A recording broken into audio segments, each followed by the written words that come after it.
financeira, não vou entrar em dízimo agora necessariamente, mas deixa eu falar uma coisa para vocês. Quem me conhece sabe que eu trabalho com pensamento analítico, vertical e horizontal. Quando eu falo no sistema de pensamento vertical, estou falando de filosófico, teosófico, né, metafísico, porque eu tenho que pensar primeiro nas coisas que são fora da minha realidade humana.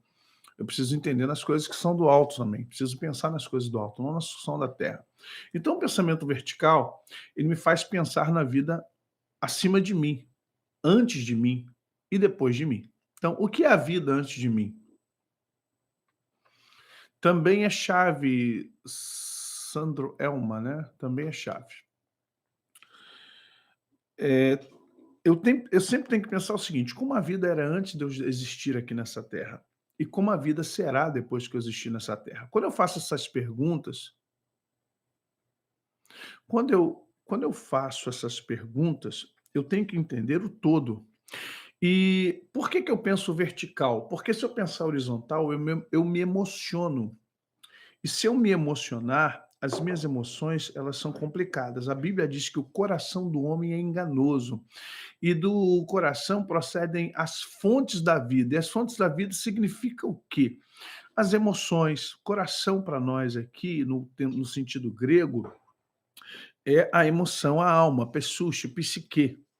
Então vamos entender uma coisa no sentido da complexidade. Obrigatoriedade é uma palavra como se fosse um imposto, né? Quando eu falo ser obrigado, eu já ouvi um de vocês dizer assim: "Não é obrigado", outro não. Não, não é obrigado. Então essa questão de saber o que é obrigado ou não obrigado é justamente onde nós queremos chegar. E por que que achamos que somos obrigados e por que que achamos que não somos obrigados? Porque, na verdade, a nossa falta de entendimento, ela não é gerada só pelo engano, ela é gerada por uma série de percepções erradas, inclusive dentro da igreja, inclusive não, é justamente dentro da igreja. Então vamos entender algumas coisas que são aqui importantes para nós. Desvios, mentiras e heresias. Sabe, porém, isto que nos últimos dias virão tempos difíceis, pois os homens serão amantes de si mesmos, avarentos, pretensiosos, soberbos, maldizentes, desobedientes a seus pais, ingratos, ímpios, sem afeição natural, implacáveis, caluniadores, incontinentes, cruéis, inimigos do bem, traidores, insolentes, presunçosos. Paulo estava com a macaca nesse dia, amando mais aos prazeres do que a Deus, tendo aparência de piedade, porém negando o poder dela. Foge também destes homens. Mas os homens maus e impostores se tornarão cada vez piores, iludindo e sendo iludidos. Caramba, Paulo usa tanto. O Paulo vai usando aqui de uma forma tremenda, né? Ele fala assim: olha, ele começa aqui, ó, amantes de si, avarentos, pretensiosos, soberbos, maldizentes, desobedientes a seus pais, ingratos, ímpios, sem afeição natural, implacáveis, caluniadores, incontinentes, cruéis, inimigos do bem, traidores, insolentes, presunçosos, amantes mais do prazer, tendo aparência do bem, porém negando. Gente, ele fala de 20 defeitos, 20, ele impõe 20 predicativos negativos, né? Predicados negativos. Meu Deus. 20 predicados negativos para essa questão. Paulo diz assim: olha, sai de perto dessa gente. O que que Paulo está querendo dizer com isso, gente? Preste atenção no que está acontecendo aqui. Primeiro aspecto é que Paulo está dizendo que essas pessoas elas vão prestar um desserviço ao plano de Deus. Primeiro, Paulo está escrevendo a um discípulo. Paulo está escrevendo a um pastor. Paulo está escrevendo a um filho na fé. Então ele está dizendo assim: Timóteo, eu vou embora daqui a pouco. Então, de repente, você vai ter necessidade, por você ser jovem, preste atenção no que eu estou falando aqui, gente, tá bom?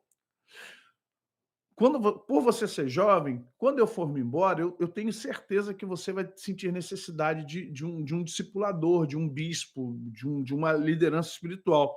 Mas preste atenção, meu filho, você é homem de Deus, você tem um dom ungido com as mãos e confirmado com as mãos dos presbíteros.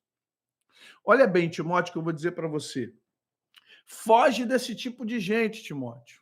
Porque olha quem eles são. Você vai ter 20 meios de analisar quem são essas pessoas, Timóteo. Você vai ter meios de entender, sabe, você vai ter meios de entender quem são essa galera, quem é essa galera e quem são esses homens que vão aparecer.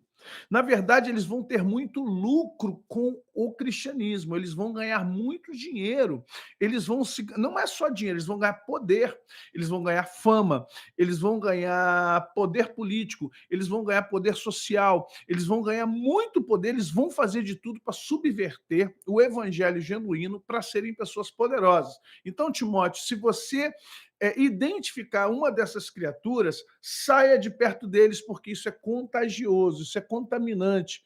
E eu gostaria que você se mantivesse, meu filho, como homem de Deus que você é. Você é homem de Deus. Foge desses caras. Vocês estão entendendo isso aqui, gente?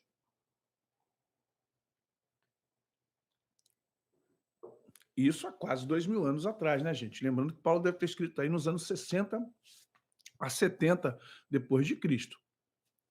Então vamos lá. O que que você tem hoje? A sua, vamos ser sinceros, a maioria dos nossos ensinos sobre dízimos e ofertas, finanças, vem dessa turma, não é certo? Infelizmente, se você parar para pensar, peraí, de onde eu aprendi dízimo? De onde veio a minha primeira referência? De onde veio a minha influência? Não vou citar nomes aqui, mas é de pessoas que são hiperplus milionárias, gente que te influencia porque anda com terno de seda, que tem anelzão de ouro, tá? Esse relógio aqui é um Invicta, tá, gente? Não é de ouro, não, tá bom? Só ele é dourado. Não vou falar que é de urina, porque também é desrespeitoso. Mas já falei. Tá, então é aqueles Rolex, Hublot. Ah, sabe quanto é que é um Rolex? O Rolex começa com 45 mil reais, um Hublot 78 mil. Então os caras andam de Rolex, Hublot, Patek, Patek Philippe Patek. É caro, um relógio de 150, 60 mil, terno Hugo Boss, tem jatinho particular, tem helicóptero. Então, essa turma, quando fala de dinheiro, eles sabem do que estão falando, eles têm aras. Gente, olha só, eu penso assim, ó, nada contra. Tem dinheiro? É seu? Ok. Mas eu tenho contra quando esse dinheiro é ganho com a igreja. Se esse dinheiro que ele tem é o dinheiro de um trabalho dele, da empresa dele, do sucesso dele, do empreendimento dele, eu sou muito sincero. Eu sou muito sincero. Eu não tenho nada a ver com isso. É um problema dele ou dela. Se eles ganharam esse dinheiro trabalhando numa empresa com CNPJ lá fora, eu digo assim, cara, não se mete nisso não, que isso aí não é problema teu. Agora, se esse dinheiro do jatinho, do Hublot, do terno Hugo Boss, do Hermenegildo Zenha, a Zenha, se o helicóptero é da igreja, aí eu sou contra, sim, eu sou contra, porque esse dinheiro não deveria estar a serviço do líder, pastor, seja lá apóstolo, quem for.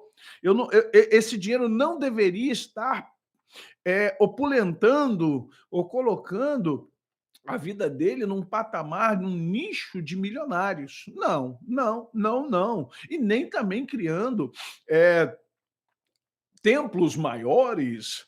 Templo maior, o maior templo da América Latina, ouro, prata, incenso e mirra. O menino Jesus, o cara ele tem a síndrome do menino Jesus, ele quer incenso, mirra, prata, ouro. Então, sabe, essa coisa. Aí eu digo para você, eu vou descer a lenha, eu sou contra. Sou contra, meu irmão. Entendeu? Eu sou contra. Vamos entender, mas a maioria de nós. Eu me lembro que eu fui numa conferência lá em Manaus, não preciso falar nome, né?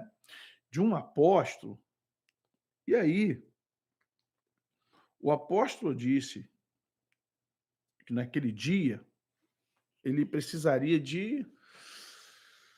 Ai, deixa eu lembrar o valor, que tem tantos anos. Ele lembraria, ele faria o valor de cento. Ah, sim! Isso. 120 mil reais na época, era muito mais dinheiro do que é hoje.